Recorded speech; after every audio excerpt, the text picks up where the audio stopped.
At ang paksa ko nga po ngayong hapon mga kapatid ay isa sa pinakamahalagang aral na pinaniniwalaan ng mga Christadelphians sa buong mundo at sa lahat po ng aral na sinasampalatayanan ng mga Christadelphian ay ito po ang masasabi nating exciting na bahagi sapagkat ito po ang pinakahihintay ng lahat ng mga mananampalataya.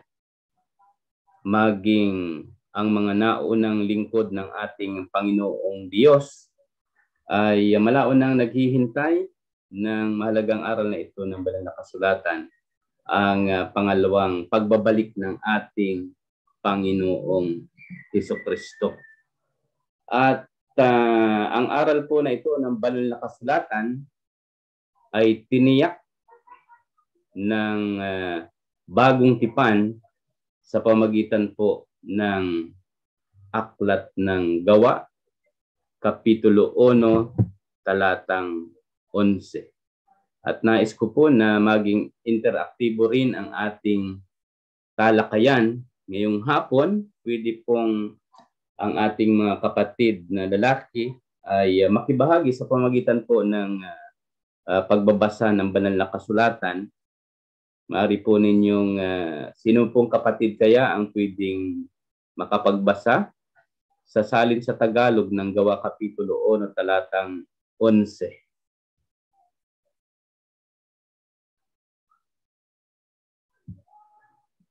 Meron po bang kapatid na maaring magbasa? Salin sa Tagalog ng Gawa Kapitulo 1 talatang 11 para mainam po nating mahimay ang mga talata ng banal na kasulatan. Basahin ko po. Ganito ang sinasabi sa Gawa Kapitulo 1 versikulo 11 na nagsasabi naman, kayong mga lalaking taga Galilea, bakit kayo'y nakakatayong tumitingin sa langit?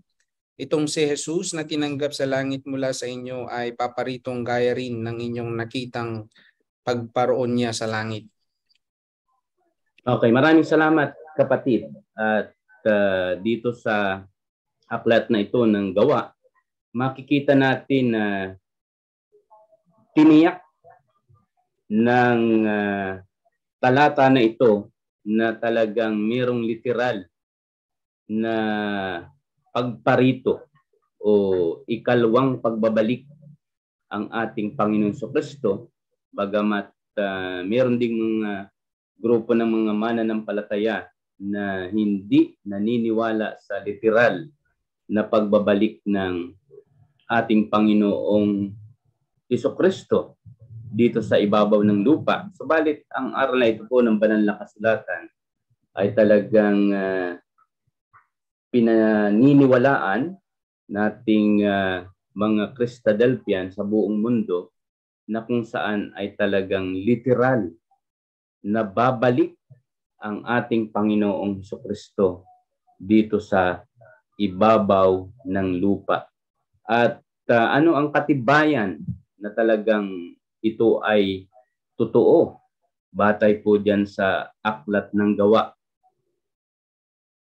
Sino ang nagsasalita doon sa mga lalaki na taga Galilea? Sino ang nakausap nila na nagsalita? Kung babasahin natin ang talatang 10, ano ang patunay na kung saan matibay ang talata na ito na mapanghahawakan natin na ito ay totoong mangyayari? Meron po ba kayong kasagutan sa Angel? Tanong na ano ang katibayan na ang talatang 11 ay totoong mangyayari sa hinaharap? Angel? Okay. Ang nagsasalita po ay ang anghel. Kung babalikan po natin ang talatang 10, at samantalang tinititigan nila ang langit habang siya'y lumalayo, narito may dalawang lalaki na katayo sa tabi nila na may maputing damit. At ito po ay anghel ang kausap ng mga lalaki na taga Galilea na talagang nagpapatibay na may second coming, may pangalawang pagbabalik ang ating Panginoon Jesucristo. Kung paano siya umakyat sa bundok ng mga olibo, ay ganoon rin siya literal na babalik sa kanya pong ikalawang pagparito. At bakit nga po ba napakahalaga na bumalik ang ating Panginoong Jesucristo? Ano ba ang kahalagahan nito? Tayo bilang mga magkakapatid, ano po ang mabigat na dahilan? Bakit kailangan talagang bumalik ang ating Panginoong Jesucristo? Sino pong mayroong kasagutan sa ating mga kapatid na lalaki o babae man? Bakit napakahalaga ng pagbabalik, ng ikalawang pagbabalik ng ating Panginoong Jesucristo? Siguro isa sa pinakamahalaga ay upang matupad yung ipinangako niya na siya babalik. Kasi meron yung i-reward na dala-dala siya. Isa yun siguro, Brother Gary. Maraming salamat, Brother Albert. At ayon kay Brother Albert, ay dahil sa reward na ipinangako niya na ibibigay sa mga mananampalataya. Okay, tama po yun. At talagang isa yan sa kanyang isasagawa, ibigay ang gantimpala sa lahat ng mga mananampalataya na magtatagumpay. At bilang karagdagan, okay, sunod Brother Michael. Sunod na PowerPoint. So why is Christ coming? So he is coming to consummate the purpose of God by establishing God's kingdom on earth and eventually filling the earth with God's glory.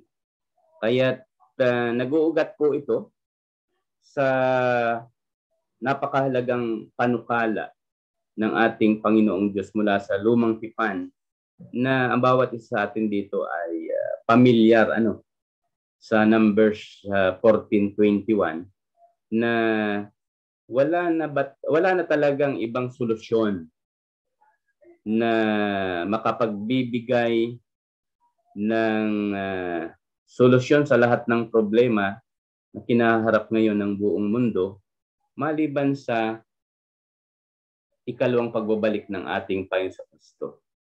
At ito ay sa pamamagitan ng katuparan ng plano ng ating Panginoong Diyos na pupunuin niya ng kaluwalhatian itong buong lupa. Walang ibang solusyon sa problema ng sangkatauhan ngayon sa buong mundo kundi ang pagbabalik ng ating Panginoong Jesucristo. At para masolusyonan ang problemang ito ay kailangan matupad ang mahalagang panukala ng ating Panginoong Diyos na kanya itong pupunuin ng kaluwalhatian. Bagamat may mga iba't ibang paniniwala na di umano sa pagbabalik ng ating Panginoong Jesucristo, itong lupa ay masusunog. At meron ngang paniniwala tungkol sa rapture. Ang pagbabalik ng ating Panginoong Jesucristo ay para agawin lang sa alapaap yung lahat ng mga mananampalataya at dalhin sa langit. Subalit tayo po sa ating pag-aaral ng banal na kasulatan ay ang lupa na ito ay ginawa ng ating Panginoong Diyos upang tahanan ng mga tao at punuin ng kanyang kaluwalhatian. At ang iba pang mga plano ng ating Panginoong Diyos kung bakit napakahalagang bumalik ang ating Panginoong Jesucristo maliban sa nabanggit na ay sa sunod na slide.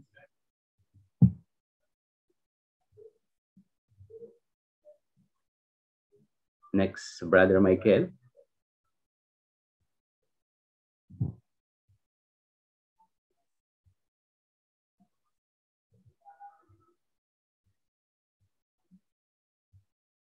So katulad po ng ating nabanggit na ang pagbabalik ng ating Panginoong Kristo ay upang itatag ang kaharian ng ating Panginoong Diyos dito sa ibabaw ng lupa at siyempre matupad ang kanyang gagampanan bilang King of Kings, hari ng mga hari.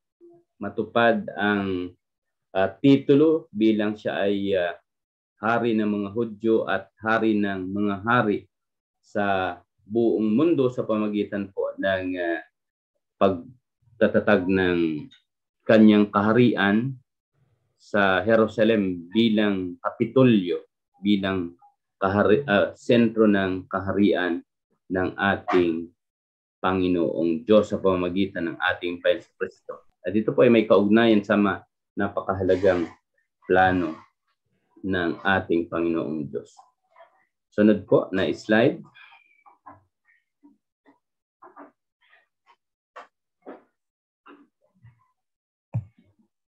At dito mga kapatid, makikita natin dito na ang banal na kasulatan ay nagpapakita ng walang saktong araw o oras ng pagparito ng ating Panginoong Hesukristo. At nung mga nakaraan nga, nung nagkakwentuhan kami ni Brother Albert sa Mindanao, nung ako po ay makadalo ng summer camp, ay tinanong ko si Brother Albert kung batay sa kanyang pakiramdam ay mga ilang taon na lang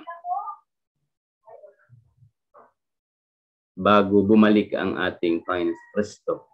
At siya ay may kasagutan batay sa kanyang nararamdaman sa mga hula ng banal na kasulatan. Subalit wala ni sino man na makapagsasabi ng saktong oras sapagkat makikita natin na walang eksakto na oras dito sa ibabaw ng mundo, kung literal na oras ang ating pag-uusapan, at wala rin namang saktong araw dahil maaring araw ngayon sa Pilipinas pero gabi naman sa ibang lugar. Kaya wala talagang saktong oras o araw. Subalit ito ay tiyak na darating. At mararamdaman po natin ito sa pamagitan po ng mga tanda na ibinigay ng ating Panginoong Hesus nung nandito pa siya sa ibabaw ng lupa, at siya ay nagbigay ng mga propesiya, ng mga tanda na kailangang mangyari bago ang ikalawang pagbabalik.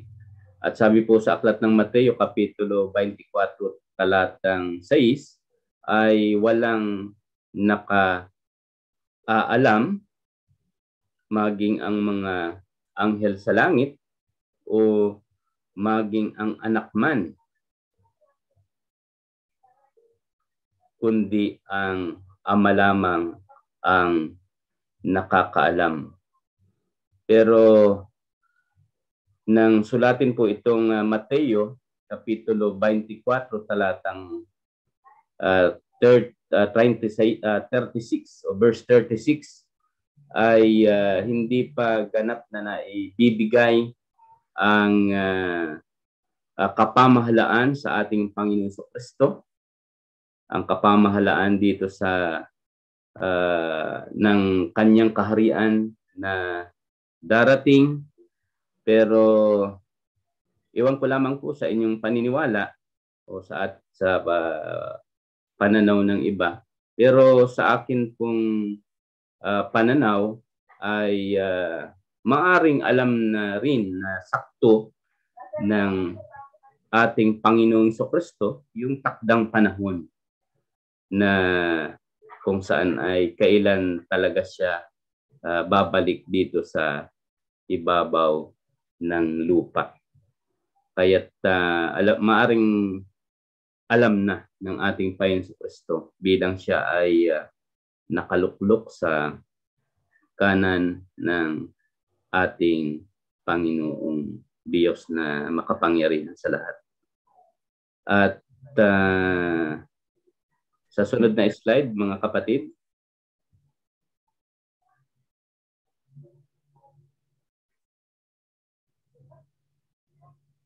at kung ano po yung mga tanda ng pagbabalik ng ating Panginoong Jesucristo, tayo po ay pamilyar na rin sa mga bagay na ito.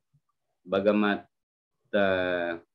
siguro ang mundo sa kasalukuyan ay tila sila ay walang kaalaman sa mga tanda na ito ng panahon, especially po ang mga tanda ng panahon na may kaugnayan sa pagbabalik ng mga Hudyo sa kanilang sariling lupain. Kung kaya't makikita nga po natin na ang pagbabalik ng ating Panginoon Jesucristo ay tila ito ay magiging magnanakaw sa ang dating sa iba, lalo na sa sanlibutan, sapagkat sila po ay walang alam, walang salat sa kaalaman tungkol po sa mga tanda na ibinigay ng banal na kasulatan na may kaugnayan sa pagbabalik ng ating Panginoong Jesucristo. At isa nga po dito ay itong may kaugnayan sa muling pagtatayo o muling naitatag ang bansang Israel at bumalik ang mga Hudyo sa kanilang sariling lupain at kanilang itatag ang kanilang bansa na kung saan ay nawala na dati. Sila ay mangalat sa iba't ibang panig ng mundo. Subalit sabi po sa banal na kasulatan ay kung sino ang nagpangalat sa kanila ay siya rin namang magpapanumbalik sa kanila. At tayo bilang mga mananampalataya po ay naniniwala sa mga hula na ito na banal na kasulatan na kung saan ay napakahalagang tanda ito bago bumalik ang ating Panginoon sa Kristo. At ang mga bagay na ito po ay pawang naganap na. Next slide, please.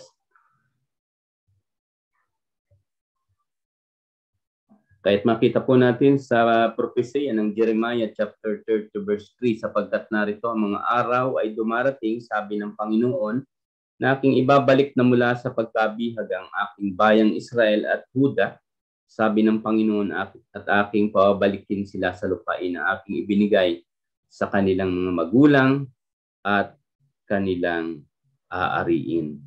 Ang propesya na ito po ng banal na kasulatan na may kaugnayan sa bansang Israel ay aral ng banal na kasulatan na itinataguyod at pinaniniwalaan nating mga Christadelphian. Sunod na slide po.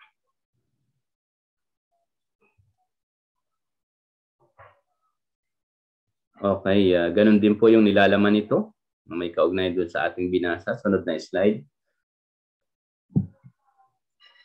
At batay rin po sa hula ng Ezekiel chapter 37 verses 21 to 22 at sabihin mo sa kanila, ganito ang sabi ng Panginoong Diyos, narito aking kukunin ang mga anak ni Israel mula sa gitna ng mga bansa na kanilang pinaroonan at pipisanin ko sila sa lahat ng dako at dadalhin ko sila sa kanilang sariling lupain.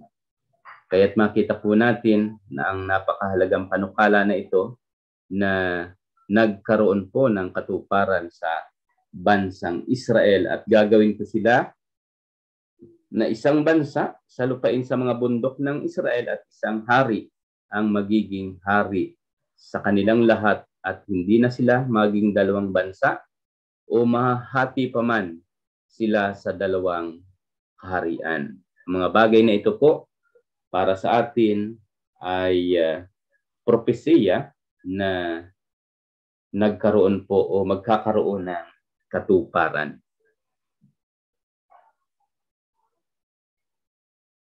Sunod na slide po. Baby.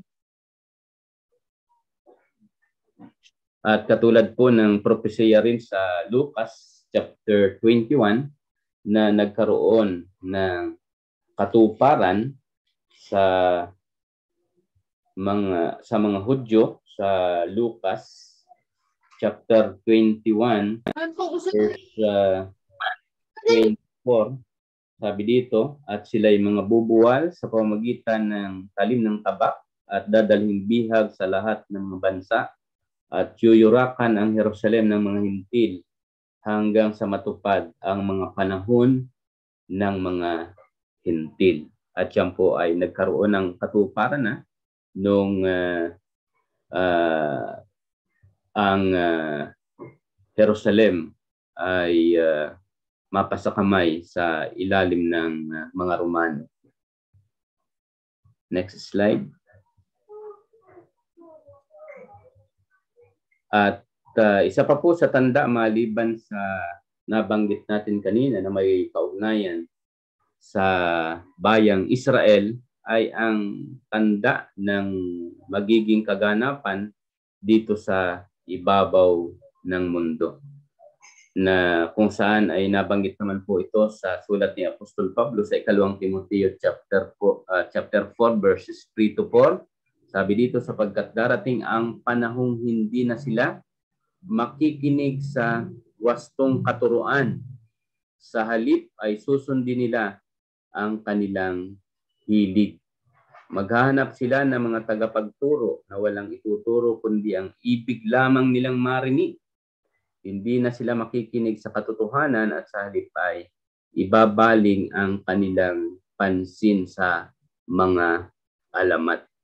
At yan po yung kaganapan ng hula na kung saan ang mga tao sa mga huling panahon, sa ating panahon, ay hindi na sila magpapahalaga doon sa tinatawag na sound doctrine o yung mahalagang o yung totoong aral ng banal na kasulatan.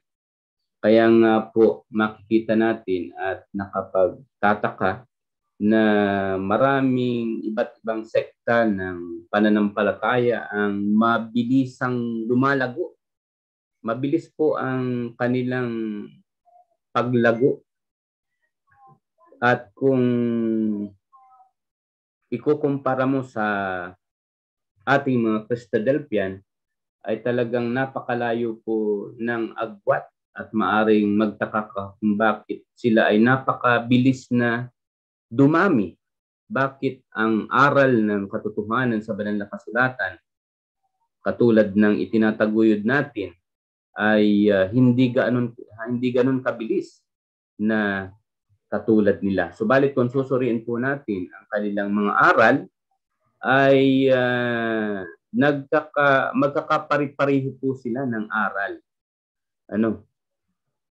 Especially po halimbawa sa aral ng Trinity, sa aral ng pupunta ay sa langit, sa aral ng Satan, sa aral ng paniniwala tungkol sa nalaglag na anghel o fallen angel, anghel na ibinaba dito sa ibabaw ng lupa na siyang nanunukso. At ganyan po yung kanilang aral na itinataguyod.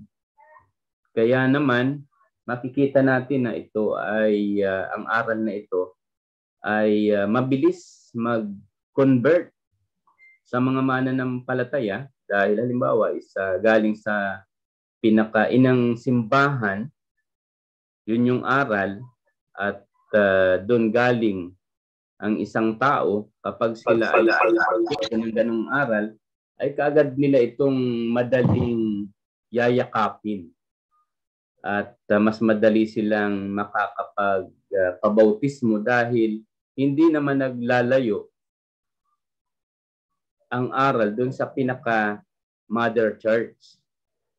Kaya napakabilis po nilang lumago dahil meron din Trinity, ganun din yung aral sa tungkol sa Diablo, sa Satan, sa impyerno, at sa iba pa. Samantala, yung aral po na totoo na itinataguyod ng banal na kasulatan, at ito ang aral ng ating Panginoon Jesucristo at aral ng mga apostol, ay napakahirap tanggapin ng mga tao sa kasalukuyan.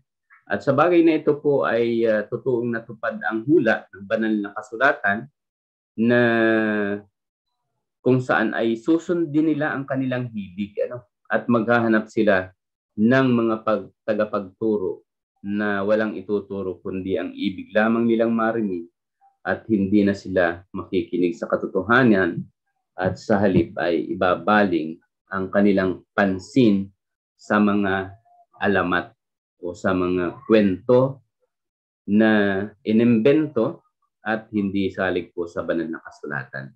Okay, sunod po na slide, Brother Michael.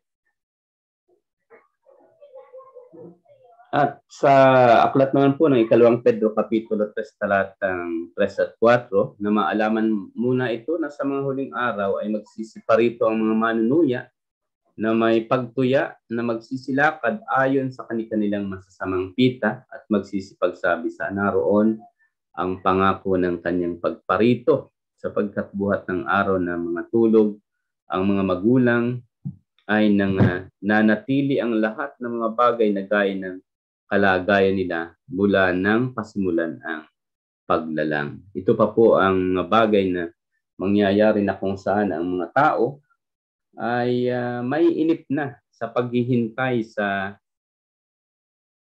ikalawang pagbabalik ng ating Panginoon Jesucristo. Bakit anyo napakatagal? 2,000 taon na nga naman ang nakalilipas sa panahon pa na ang ating Panginoon Jesucristo ay nangangaral ng banal na kasulatan, ay binabanggit na malapit na ang kaharian ng Diyos. Subalit hanggang ngayon, 2,000 taon na nakalilipas, ay hindi pa nagkakaroon ng katuparan. Sa bagay na ito, sa isang banda, ay may maganda itong epekto kung ang pagbabalik ng ating Panginoon Jesucristo ay hindi pa dumarating, sapagkat siyempre ang ating mga mahal sa buhay, ang ating mga kamag-anak, kapamilya, katrabaho ay magkakaroon pa ng pagkakataon na makabahagi sa tunay na aral ng Ebanghelyo. Kaya magpasalamat po tayo kung ang takdang panahon ng pagbabalik ng ating Panginoon Jesucristo ay hindi pa nagaganap, sapagkat ang ating Panginoong Diyos ay nagbibigay pa ng palugit para mas marami pang maligtas. Sa isang banda, kung matutupad yung panalangin ng ating Panginoong Jesucristo 2,000 years ago sa kanyang panalangin sa Mateo Kapitulo 6 na dumating nawa ang iyong kaharian, ay maaring hindi magkakaroon ng pagkakataon. Yun ang negatibong epekto, na makapasok yung ibang hindi pa mapapangaralan ng Ebanghelyo. Subalit, yan po ay sa ating pananaw. Pero malinaw ang plano ng ating Panginoong Diyos na ipapangaral muna ang Ebanghelyong ito sa buong mundo bago dumating ang wakas. At ang ating Panginoong Diyos na manlikha at mandalalang, siya ang nakakaalam ng lahat ng mga bagay kung bakit hindi pa nangyayari ang ikalawang pagbabalik ng ating Panginoong Jesucristo, dahil mayroong iba't ibang mga kadahilanan. Pero isa lamang po ang tiyak, mga kapatid at kaibigan, na meron talagang akdang araw na itinakda ang ating Panginoong Diyos na babalik ang kanyang bugtong na anak, ang ating nag-iisang tagapagligtas, ang ating Panginoong Hesukristo. Next slide, brother.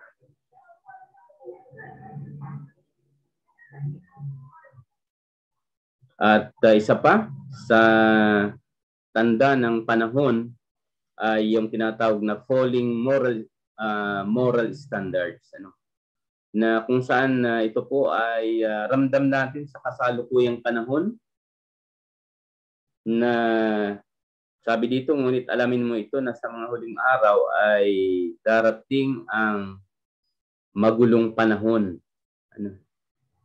Bakit? Dahil sapagkat ang tao ay magiging maibigin sa kanilang sarili. So ibig sabihin po ay sarili ang sinusunod, kung ano ang kanilang kagustuhan at hindi ang kalooban ng ating Panginoong Diyos. Susundin nila kung ano ang kanilang layaw. Bumababa ang moral standard, hindi lang dito sa Pilipinas, kundi sa iba't ibang panig ng mundo. Mas lalo na sa ibang panig na kung saan ay ang mga tao ay liberated.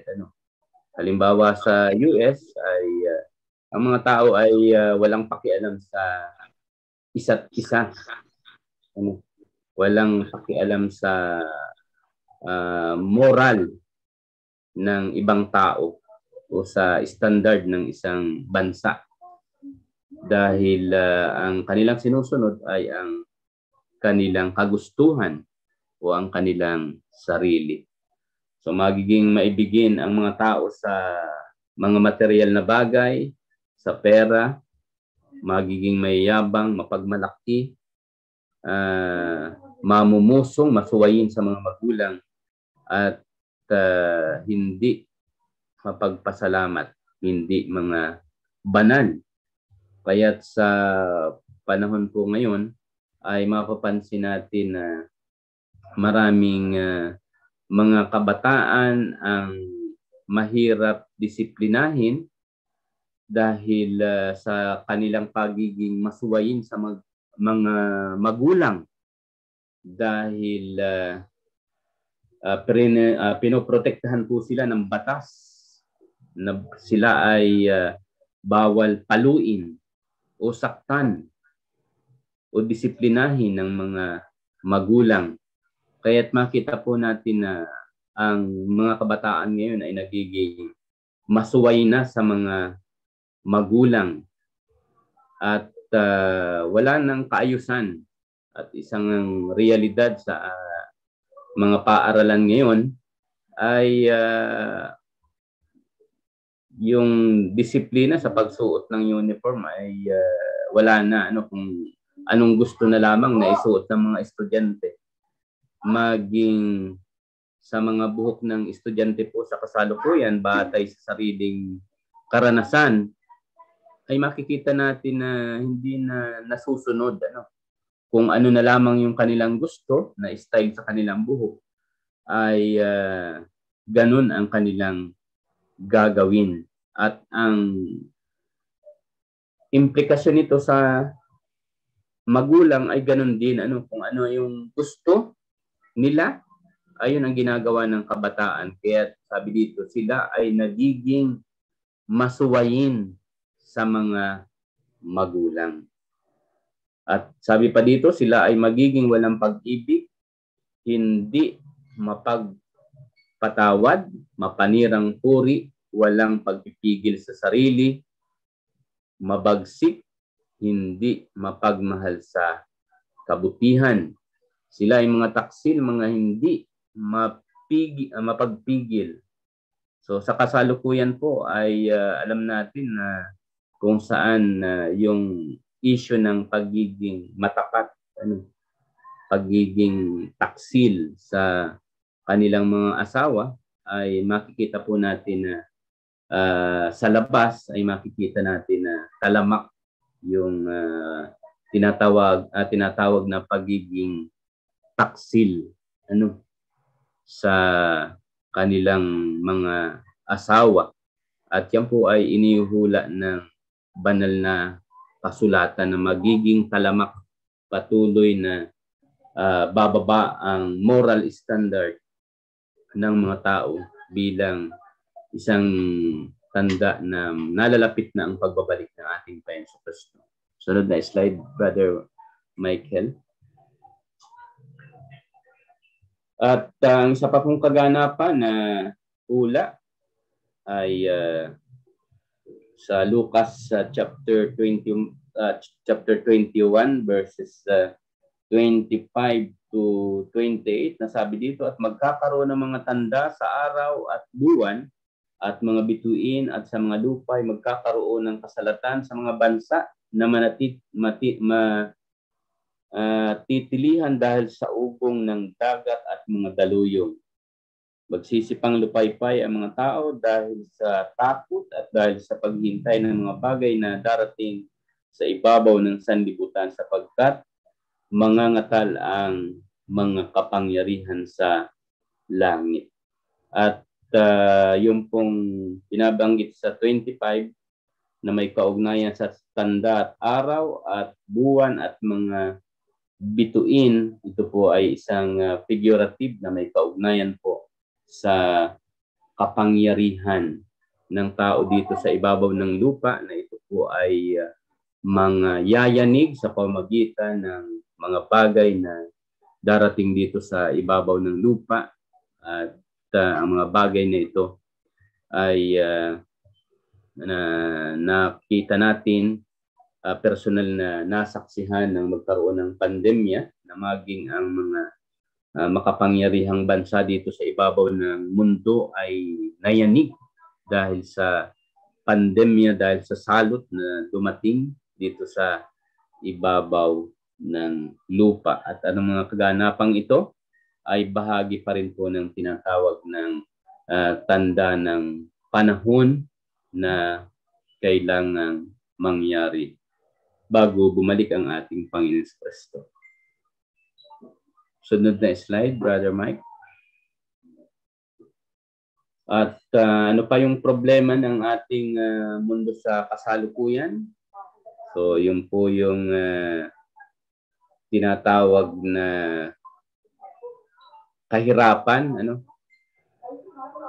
yung purchasing power ng ating pera po ngayon ay humihina, dahil sa patuloy na pagtaas po ng bilihin, ay makikita natin na ang presyo ng mga bilihin mula nung pandemya ay dumoble.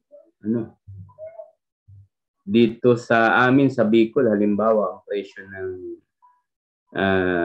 ang mais dati noon, ang 1 kilo po, ang presyo ay 25 pesos lamang. Pero ngayon, so makakabili ka na ay 50 pesos. Ganun yung pag-increase. Ang presyo ng kamote dati before pandemic ay nagkakahalaga ng 25 pesos. Pero ngayon ay umaabot na ng 60 ang presyo ng 1 kilo ng kamote. Sa bagay na ito, makikita natin na yung purchasing power ng ating salapi ay humina, yung kakayahan niya ng kalahati. Kaya't patuloy na nagiging talamak ang kahirapan, dahil yung sweldo naman na o yung kita na tinatanggap ng mga tao ay hindi naman sumasabay dun sa mabilis na pagtaas ng bilihin. Kaya po ang kahirapan ay patuloy na lumalala. So problema sa ating polusyon, sa ating paligid dahil sa climate change, at samantalang ang demand sa natural resources sa pagkain ay lumalaki, ay kasalungat dito yung nangyayari na kung saan yung mga rice land o rice, mga taniman ng palay ay kinu-convert na po sa mga komersyal na lote. Sa halip na ito ay bukid, taniman ng palay, ay ito po ay kinu-convert sa subdivision o kaya naman ay para pagtayuan ng commercial building. Kaya makikita natin na hirap ang ating bansa pagdating sa sapat na pagkain, bagamat ang ating bansa ay 75% ay agricultural land ng Pilipinas. Pero bakit tayo naghihirap at bakit tayo kailangang mag-import pa ng bigas sa Thailand at sa iba't ibang panig ng bansa samantalang malawak ang ating taniman?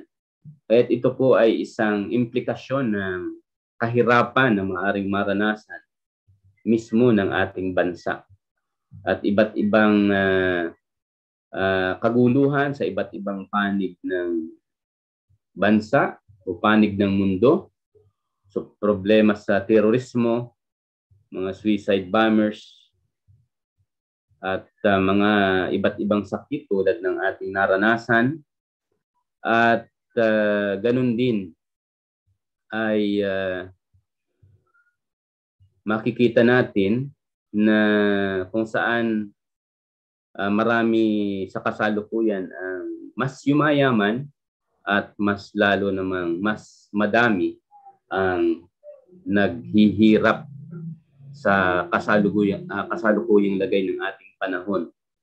At yung isa pa po na kinaharap natin na bilang tanda rin ito ng panahon na kinatatakutan ng mga eksperto sa buong mundo ay ito pong mararanasan natin at nararanasan na itong tinatawag na Super El Nino, na talagang ramdam natin, at tinataya na ito ay maaaring magtagal ng 1 taon, ang tinatawag na tagtuyot o hindi naman totally tagtuyot. Ang El Nino ngayon, yung tinatawag na Super El Nino, ay kaalinsabay din naman yung sobrang pagbuhos ng ulan. So yan po ay isang phenomena na may kaugnayan sa panahon na meron namang kaugnayan sa paghihirap ng mga tao dahil sa mga kalamidad na ito na ating nararanasan. At hindi po natin maikakaila ang mga kaganapang ito at talagang ito ay nararamdaman natin. At sabi nga, ito'y bahagi ng birth pains o yung mga palatandaan ng isang manganganak, nakakaramdam ng mga iba't ibang sakit, mga palatandaan bago lumabas ang isang bata sa sinapupunan ng ina, at ito ay may halintulad natin sa nalalapit na pagbabalik ng ating Panginoon sa Kristo. Sunod na slide.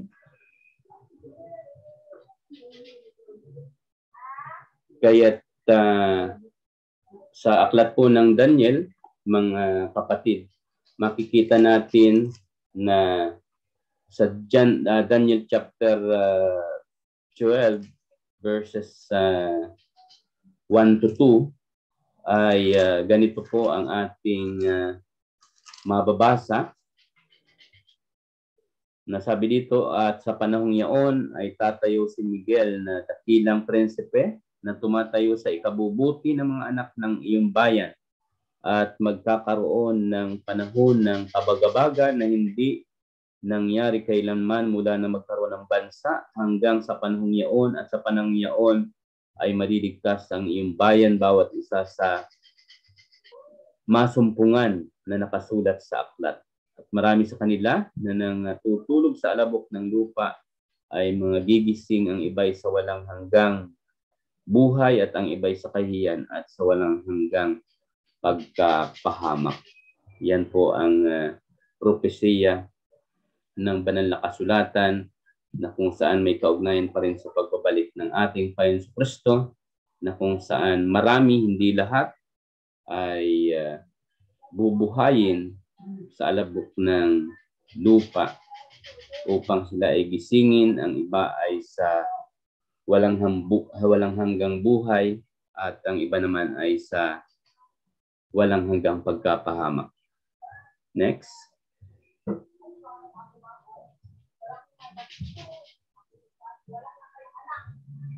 Kaya't sabi po dito, pagkatapos ay makikita nila ang anak ng tao na dumarating sa ulap na may kapangyarihan at dakilang kaluwalhatian.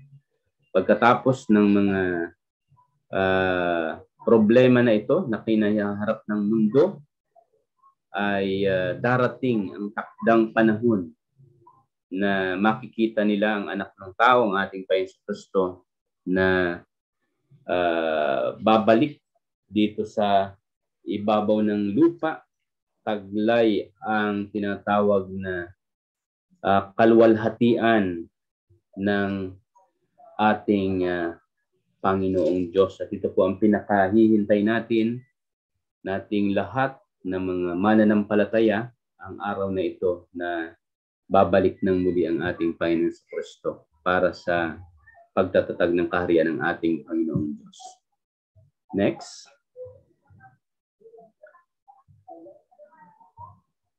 Kaya't sa mga propesiya pa ng banal na kasulatan na kung saan ay makikita natin na ang iba ay nagkaroon na ng katuparan, ay makikita po natin sa propesiya, halimbawa po sa aklat po ng Mateo 24, makikita po natin na kumpleto ang detalye na may kaugnayan sa mga tanda ng panahon bago bumalik ang ating Panginoong Kristo.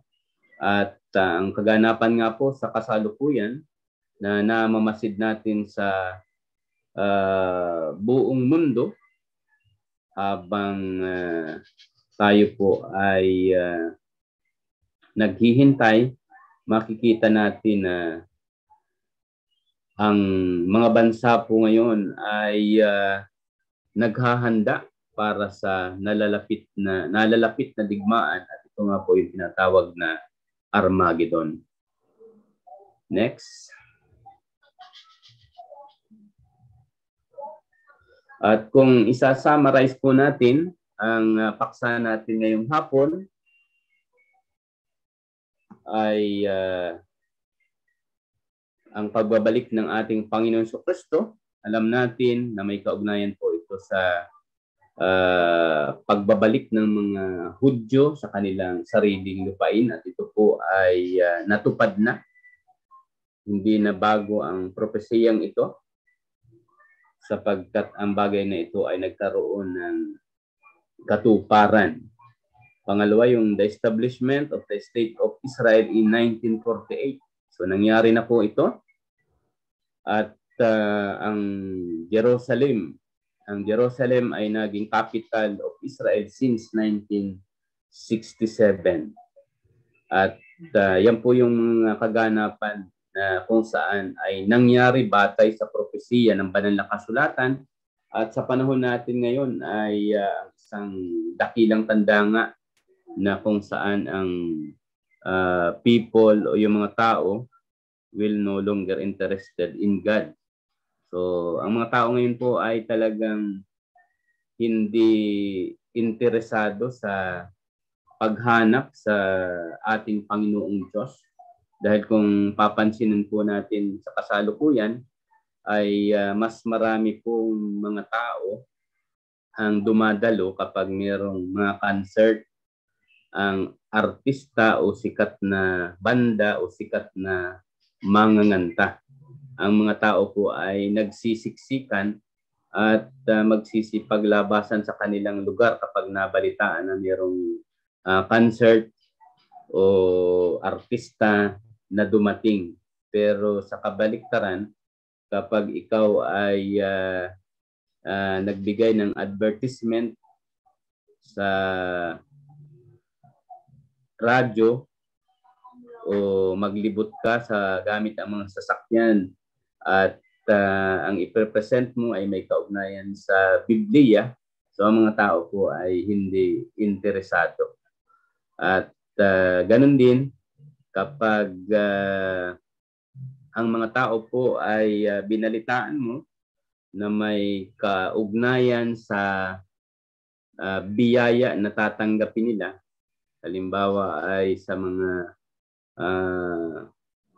payout, sa mga beneficiary ng Corpus, ay magdadagsaan sila kapag ang isang grupo ay magsasabi na mayroong ipamimigay na mga biyaya sa mga tao. Sa kabaliktaran ay pag inimbitahan mo ngayon ang mga tao sa seminar about sa banal na kasulatan o sa Biblia, ay tiyak na hindi po sila magkakaroon ng interest sa bagay na ito. Kaya ang hinahanap po natin ng tao sa kasalukuyan ay yung mapapakinabangan na agad nila at hindi yung bagay na spiritual. So mas gusto ng tao ngayon ang bagay na material. So nabanggit na po natin kanina yung pagbaba ng standard ng moral ngayon, na kung saan ay talagang patuloy na lumalala sa ating lipunan.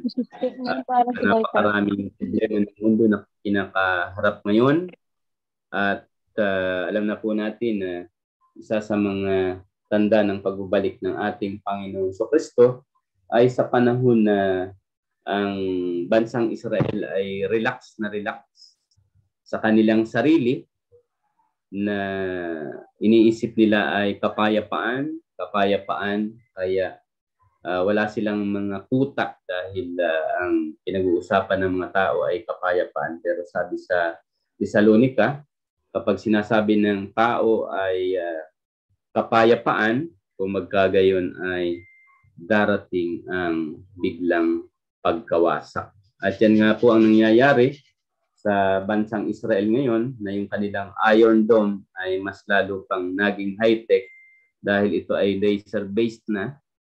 Kaya't sila ay kampanting-kampante sa kanilang sarili na sila ay hindi kayang pasukin ng kanyang mga kaaway. Kaya't merong kapayapaan, relax sila.